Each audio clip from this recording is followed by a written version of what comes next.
Assalamualaikum warahmatullahi wabarakatuh.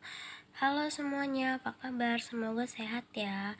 Perkenalkan, nama saya Masai Citra Mauliza dengan NPM 20111000093 dari kelas E semester 3 Prodi PGMI Fakultas Tarbiyah dan Keguruan.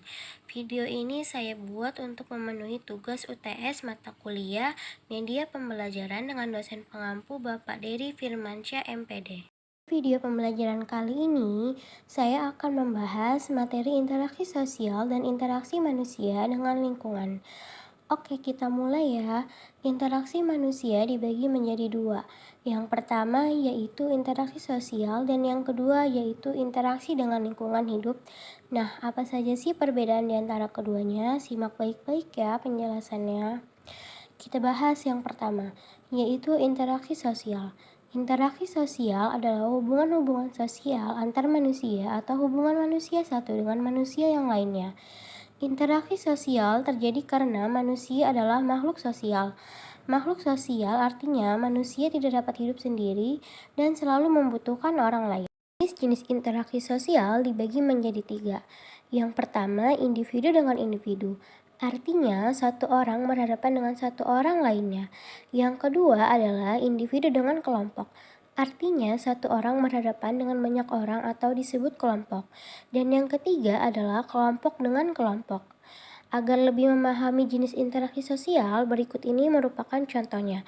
Yang pertama ada contoh interaksi individu dengan individu atau satu orang dengan satu orang lainnya, yaitu ketika bertegur sapa dengan teman, berjabat tangan, ibu berbicara dengan anaknya, dokter memeriksa pasiennya, kasir melayani pembeli, atau ibu warung melayani kalian ketika jajan, dan polisi memberi petunjuk jalan kepada orang yang sedang mencari alamat. Dapat kita simpulkan bahwa interaksi sosial individu dengan individu adalah ketika ada dua orang saling berbicara atau berinteraksi. Selanjutnya ada contoh interaksi sosial individu dengan kelompok. Artinya satu orang berhadapan dengan banyak orang. Yang pertama yaitu ada guru sedang mengajar murid-muridnya. Satu orang guru berhadapan dengan sekelompok murid.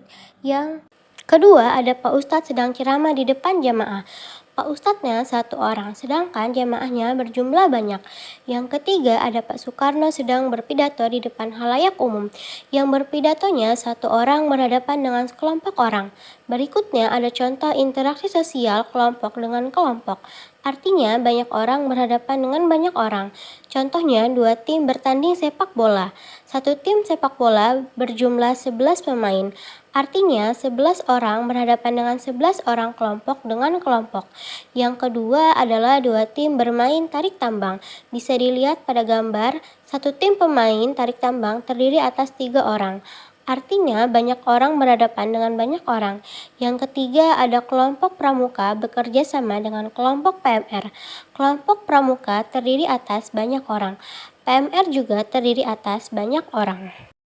Maka termasuk dalam interaksi sosial kelompok dengan kelompok.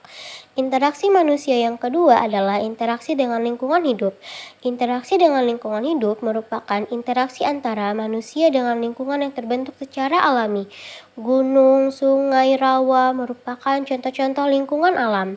Contoh interaksi dengan lingkungan hidup atau lingkungan alam yang pertama yaitu petani menggarap lahan pertaniannya. Petani sedang berinteraksi atau melakukan kegiatan di lingkungan alam berupa pesawahan. Yang kedua yaitu nelayan mencari ikan di laut. Nelayan berinteraksi dengan lingkungan alam berupa lautan untuk mencari hasil bumi berupa ikan. Yang ketiga, penduduk mengambil kayu hasil hutan. Penduduk di sekitar memanfaatkan sumber daya alam untuk kebutuhan sehari-hari seperti kayu bakar. Dan yang terakhir, penambangan belereng di gunung. Masyarakat yang tinggal di daerah pegunungan memanfaatkan kondisi alamnya untuk memenuhi kebutuhan hidup. Materi berikutnya yaitu interaksi sosial di lingkungan pasar. Pasar merupakan tempat bertemunya pedagang dan pembeli untuk melakukan transaksi jual beli. Interaksi sosial di pasar dapat terjadi antara penjual dan pembeli, bisa juga terjadi interaksi antara penjual dengan pemasok barang atau distributor. Kemudian bisa juga terjadi interaksi antara penjual yang satu dengan penjual yang lainnya. Penjual dan pembeli yang ada di pasar berasal dari berbagai suku, agama, dan tingkat sosial ekonomi. Oleh karena itu, dalam melakukan interaksi sosial diperlukan rasa toleransi dan tenggang rasa yang tinggi agar kerukunan tetap terjaga. Sudah dijelaskan pada slide sebelumnya, perlu adanya sikap toleransi dan tenggang rasa. Toleransi adalah suatu sikap saling menghormati dan menghargai antara kelompok atau antar individu dalam masyarakat atau di dalam lingkungan lainnya.